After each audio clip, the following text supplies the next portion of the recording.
Hello friends, welcome back to Chennai home maker. இன்றைக்கி ஒரு அசத்தலான 7 கிச்சன் டிப்ஸ் பார்க்கலாம் வாங்க.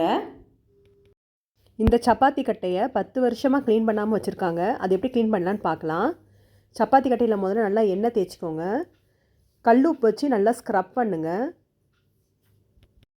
ஸ்டீல் ஸ்க்ரப்பர் வச்சு நல்லா தேய்ச்சி விடுங்க. காஞ்சி போன மாவெல்லாம் வெளியே வந்துடும். இப்போ நல்லா துடைச்சிடலாம். இப்போது இதை நெருப்பில் வாட்டி எடுத்துருவோம். அதோட கலர் வந்து நம்ம சேஞ்ச் ஆகிறது நம்மளுக்கு கண்குள்ளே தெரியும். எண்ணெயை தேய்ச்சி விட்டோன்னா இப்போ பார்க்குறது புதுசு மாதிரி ஆயிரும்.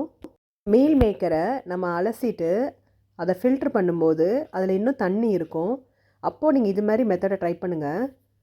ஒரு கிண்ணம் எடுத்து இது மாதிரி நல்லா அழுத்தி கொடுத்தீங்கன்னா தண்ணியெல்லாம் கம்ப்ளீட்டாக வெளியே வந்துடும். பச்சை மிளகா கட் பண்ணும்போது சில டைம் வந்து கை எரியிற மாதிரி இருக்கும்.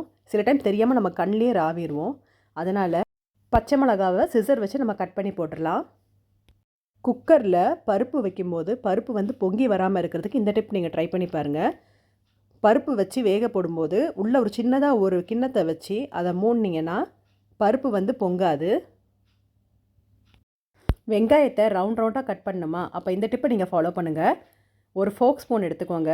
வெங்காயத்தை ஓரத்தில் வந்து அதை வச்சு அழகாக நீங்கள் பேலன்ஸ் கொடுத்து கட் பண்ணிங்கன்னா ரவுண்டாக வரும். 5 நிமிஷத்தில் கோஸ் கூட்டு வைக்கிறதுக்கு நீங்கள் இது மாதிரி ட்ரை பண்ணுங்கள்.